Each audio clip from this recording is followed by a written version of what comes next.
Hello beta liners! I was doing my home chores when I just realized that I have a multi-tenant mob.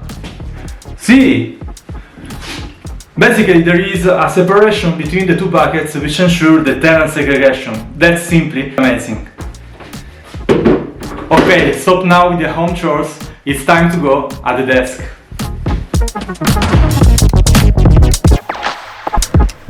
Well, in the previous video we took a look at the three models of the multi-tenancy, how they work, the pros, the cons. Reach it out if you haven't watched it yet. There are good news for you that you want to make your application a multi-tenant application. In fact, Hibernate comes with built-in features to address the multi-tenancy and specifically the three models of the multi-tenancy, which are multi-tenant single database, also known as partitional model, database per tenant, and schema per tenant. Now we are going to get an overview of the main interfaces and class provided by Hibernate for supporting the multi-tenancy model. This is the first video of the three. Today we focus on the first model called multi-tenant single database or partitioned database. I will publish new videos in the next week for the other two models, so subscribe to the channel to get notified. Let's recap the model. In the multi-tenant single database we have one only database for all tenants, and for each table we have an extra column usually called tenant ID, which is the discriminator for the records because the records belong to different tenants. So all data coming from different tenants are stored in the same table. What's the concept behind the support given by Hibernate for fulfilling the multi-tenancy? Basically, the idea is to provide some configurations to the application in a way that the multi-tenancy becomes transparent to the developers of your team. So no database to select explicitly, no schema to select explicitly, and in our case, in this model, no extra where clause to add to all queries to restrict the queries to the subset to the records belonging to a given tenant. We can look at the Hibernate support for multi-tenancy as a wrapper which wraps our application. And our application receives HTTP call. It has to extract the tenant identifier from the request, and we have to pass the tenant identifier to a context which must be reachable from everywhere in our application. And finally, we pass the tenant ID to the Hibernate classes. The Hibernate classes can get the tenant ID from the context where we set the extracted tenant ID from the request. The first two steps are out of scope, so let's focus on the final part of this flow. Okay, before to dig deeper and share some source code, let me give you the context. We will use as an example a JPA entity called person, a JPA repository on that entity called person repository, and an integration test. The entity person is composed by an identifier and a name, quite common, quite simple. The repository extends JPA repository. And the integration test is composed by three steps. The first one where we create the preconditions. Basically we create a new person for the tenant 1, Adam, a new person for the tenant 2, Eve. In the body of the test we fetch persons for a given tenant, and the final part we have the assertions where we check that we have fetched only Adam for the tenant 1 or Eve in case we set the tenant 2. First of all, adhering to this model, we have to add a field into the entity. It's important to notice that we will apply this annotation tenant ID to say to Hibernate, hey, this is the discriminator to discriminate among records of tenant 1, records of tenant 2, and so on.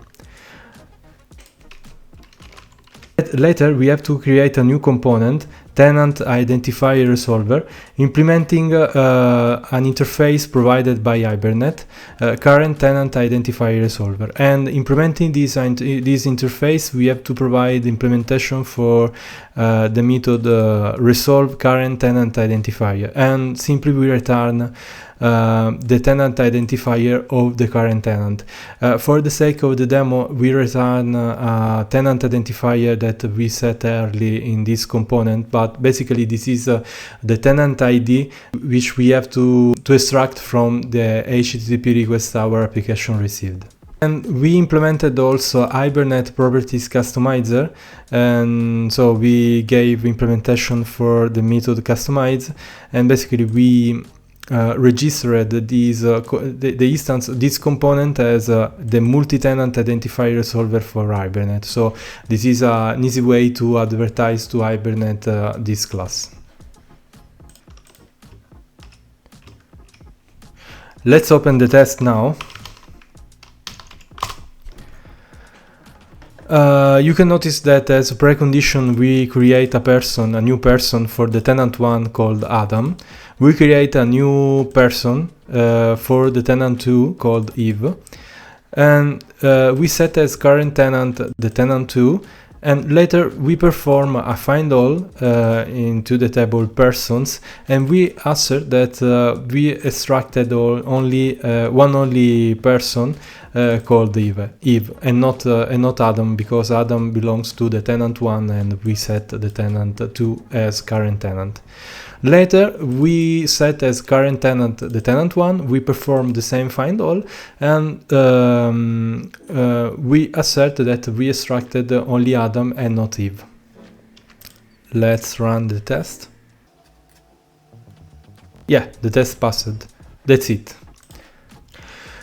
This mechanism works for queries based on criteria API. Indeed, in our test we called find all. But it works also with JPA query language. In this test, for example, we call find JPQL by name, which is a method which performs a JPA query language like this. We select a person where the name is that name. Yeah, let's run the test. Yeah, exactly.